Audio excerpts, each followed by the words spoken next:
Hello everybody, my name is Gabby and welcome to my channel. Of course that's not my real name, but you get the idea. In case you don't know who I am, which you most probably don't since this is my first ever video after a very long time, this is a channel dedicated to discussing anything and everything related to cinema and media. But if you somehow did know who I am, well then get the out of my walls. Since this is my first ever video, I thought why not kickstart the channel with a fun little series called to be honest, I haven't come up with a name for the series, but it's basically a series where I rank the filmographies of different directors. Today, we are going to be ranking the filmography of our favorite violent little zesty king, Quentin Tarantino. Do note that everything I say in this video is just my own humble opinion. So if I put your favorite Tarantino movie in F tier, please don't get offended by it. Here are your names: Mr. Brown, Mr. White, Mr. Blonde, Mr. Blue, Mr. Orange, and Mr. Pink. There's two ways you can go on this job: my way or the highway. Reservoir Dogs. This might be one of the best debut feature films I have ever seen. Most of these Hollywood directors, they start off with a pretty average or like a pretty mediocre debut film, but Quentin Tarantino started off with an absolute banger. This is the best debut feature film I have ever seen in my entire life. This set the tone. It set the standard of what you can expect when you walk into the theater to watch a Tarantino movie. This movie doesn't exactly have that much of a crazy story, but everything else in this movie is just perfect. The writing, the acting performances from all of the actors were great. This movie has all of that Tarantino essence. Lengthy conversation scenes with a lot of violent and vulgar words and stylized action. It's just a great Tarantino movie, and you can rewatch this movie so many times. It's just super fun. This movie goes straight into A tier. Die, you motherfucker!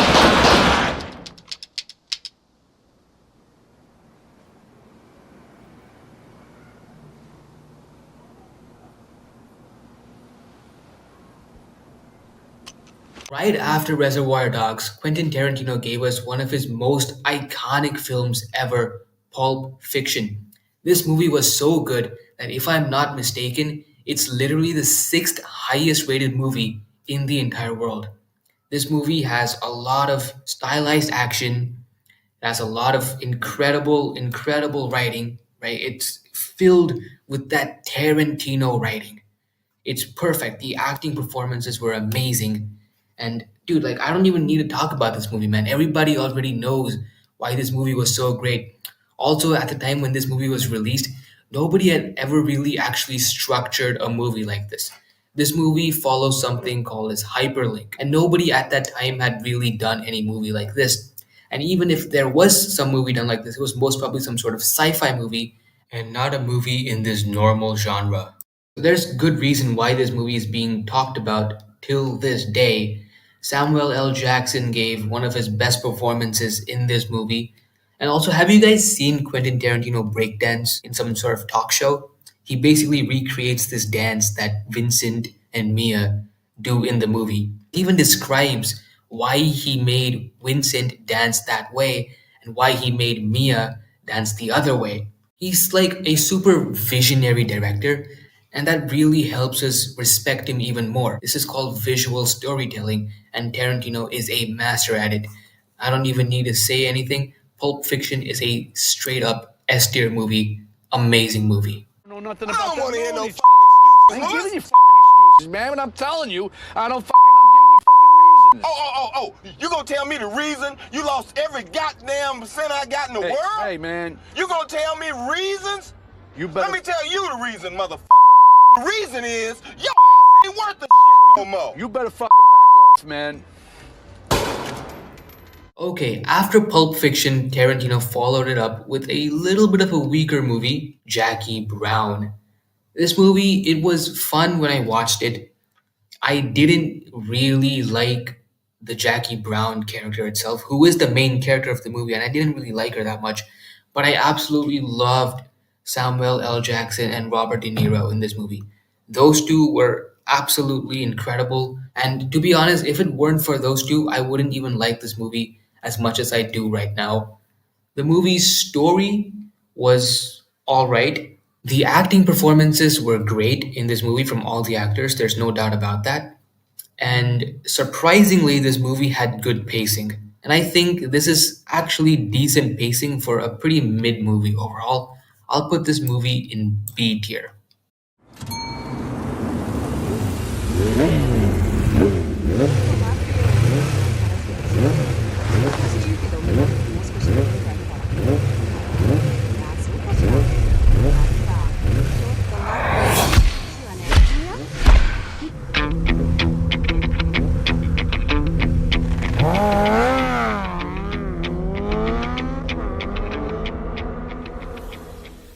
There are people who either love these movies or hate these movies. I just haven't seen anyone in between. That's Kill Bill Volume 1 and Volume 2. Be considering both Kill Bill Volume 1 and Volume 2 as the same movie and giving it the same ranking. Like I said, there are people who either love Kill Bill or hate Kill Bill, and I might upset a few of you watching this video, but me personally, I don't like Kill Bill. It's just not my thing. It had a lot of stylized action, which well, we can appreciate that, but it just didn't quite resonate with me. Both the movies connect together very well. I like that. There were some very iconic scenes, like in the first movie, there's the scene where they make the katana. There's a scene where Uma Thurman is wearing her biker suit with the helmet and just looks super badass. And in the second movie, there's that whole training montage in the mountains. I love that. And not to mention the super iconic hospital scene where the lady has that drawn on belt and is whistling that super iconic tune that everybody knows and loves now. Although this movie has its fair share of iconic scenes, it just didn't quite resonate with me that well. And for that reason, I'm going to have to put both of these movies in C tier.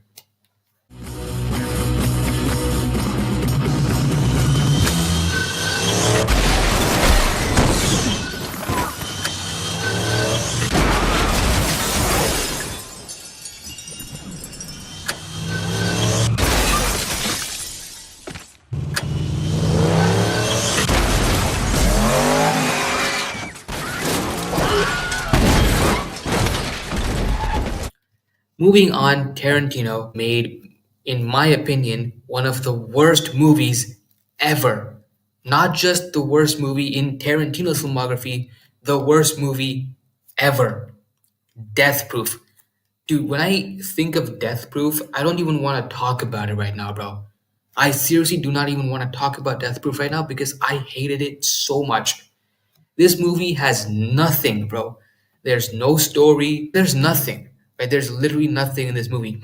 It's just a group of girls who are horny and hanging out, and then they get murdered by some sort of lunatic.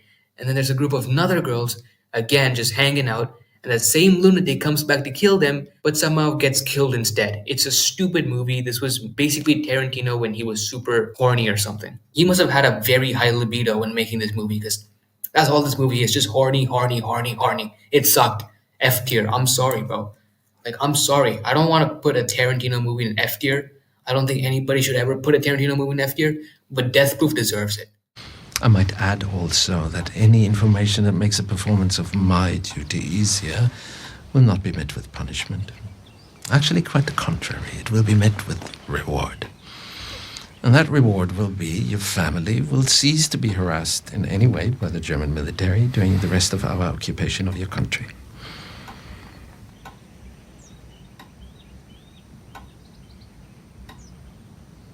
You're sheltering enemies of the state, are you not?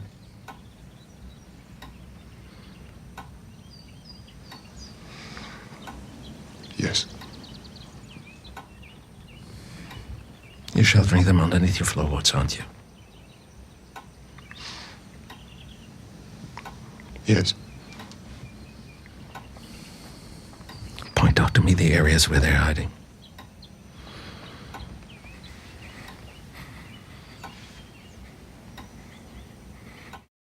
Following up one of the biggest fumbles in cinema history, Tarantino made, in my opinion, one of the best movies ever made. And this is my personal favorite Tarantino movie, Inglorious Bastards. I absolutely love this movie. right? The story was great. The acting performances were great. There are so many good acting performances in this movie, bro. And the most iconic and well known of them all is definitely Christoph Waltz's portrayal of Hans Landa.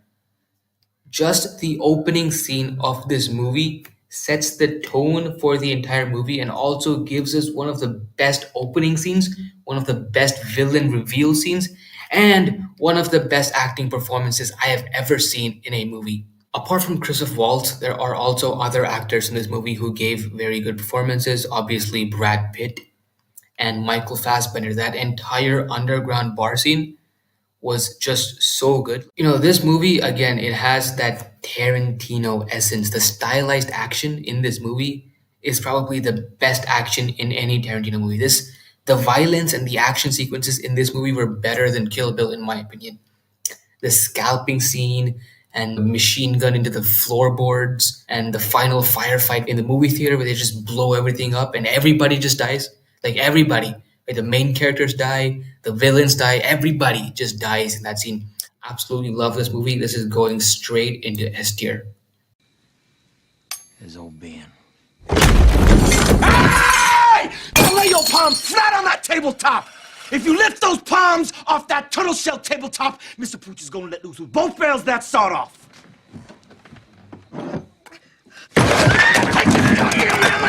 And beat our ass to death with it, right in front of both y'all. Easy, big fella. Then we can examine the 3 dimples inside Vermilda's skull. Now, what's it gonna be, Doc? Huh? Next up, we have Django Unchained. Tarantino must really, really love the N word. Like, I guarantee you, if Tarantino was a black man, he will include 5 N words for every 1 word he speaks. The story was great, right? It's about a slave who's being freed and he's going to free his wife from, slave owners. The story was good. The story had potential to be like an Oscar winning drama, but obviously it's a Tarantino movie. You're not going to get any melodrama out of a Tarantino movie. But leaving the story aside, the acting performances in this movie were something else, dude.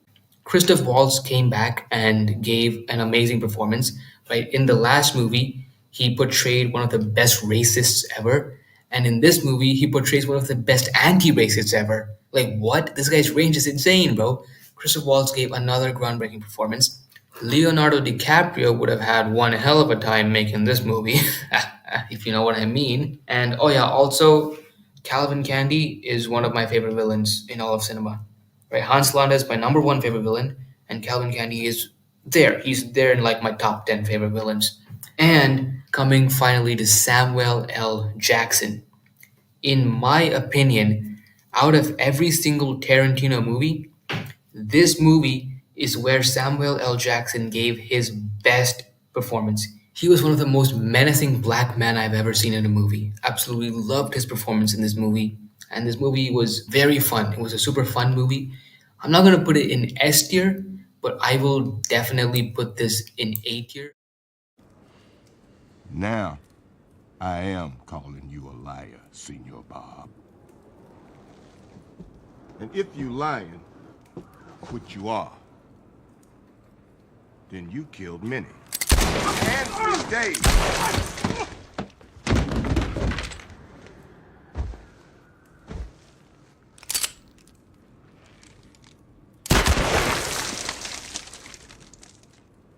Next is Hateful Eight, another movie where people's opinions are either in the left extreme or the right extreme. There's no in between. I loved this movie, and I don't even understand how people could not love this movie. It had a whole bunch of actors giving it their all, right? All of the actors nailed their roles perfectly. It had a very good writing, right? It had very good writing, super fun dialogues. And since all the characters in the movie were in the same area throughout like the entire film, we got a nice character arc for every single character. And that gives us, the viewers, a nice satisfactory feel. The ending, of course, Samuel L. Jackson just gets his balls blown off. That's the best thing about the movie. I love this movie, right? I wouldn't put this anywhere below A tier. So there it goes, A tier.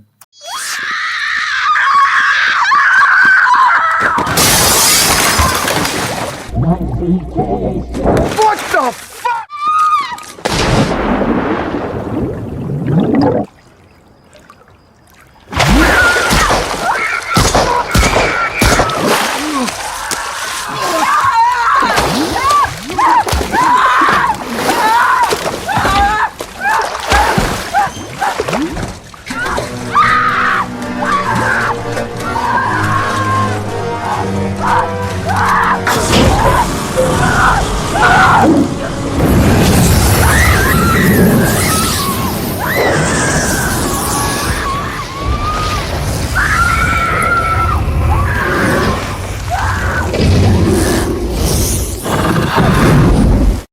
Tarantino's final movie, Once Upon a Time in Hollywood. Once Upon a Time in Hollywood is actually based off a real story, and the actors in this movie who play other actors are real actors. This movie is based off of true events. Obviously, the ending of the movie is not real, and that's just a romanticized way. People who love movies definitely love this movie because this movie is basically about the golden age of Hollywood. Once Upon a Time in Hollywood doesn't follow a typical movie story, it just follows the life of a bunch of Hollywood actors. It doesn't have like an exact story, but one thing that we can really appreciate in this movie is the acting performances. Did you know that famous scene where Leonardo DiCaprio or Rick Dalton freaks out in his trailer is completely improvised? Yeah, that entire scene was not even in the script. And Tarantino just absolutely loved it, so he decided to keep it in the movie, and I'm glad he did because that was a very good emotional portrayal of a human being. And along with this, Leonardo DiCaprio also has other scenes in this movie where one scene he is basically an actor acting as an actor in a movie taking place inside the movie. Brad Pitt had that charismatic mid-aged dude vibe, and Margaret Robbie was just being pretty. And this movie was great. Since I did have so much fun watching this movie, now his next movie is actually a sequel to Once Upon a Time in Hollywood called The Continuing Adventures of Cliff Booth. And in this movie, Leonardo DiCaprio is not going to be playing a major role, so it's mainly going to be starring Brad Pitt. And as the title suggests, it's just going to be his continuing adventures after the events of Once Upon a Time in Hollywood. Now, Tarantino is not going to be directing this movie. Nonetheless, I'm still okay that he's not directing the movie because the person who is going to be directing the movie is David Fincher. And David Fincher is also one of my favorite directors, and he has collaborated with Brad Pitt several times in the past. They have made absolute bangers of films together, so I have no concerns regarding this upcoming movie. Again, of course, it is being written by Tarantino, so it is going to feel like a Tarantino movie, but with the precision and perfection you get from a David Fincher film. And I think it might be one of the best Tarantino movies to be ever made. Anyways, let me know what you guys think about my ranking and also share what you think about the continuing adventures of Cliff Booth. Until then, it's yours truly, Scabby. Peace.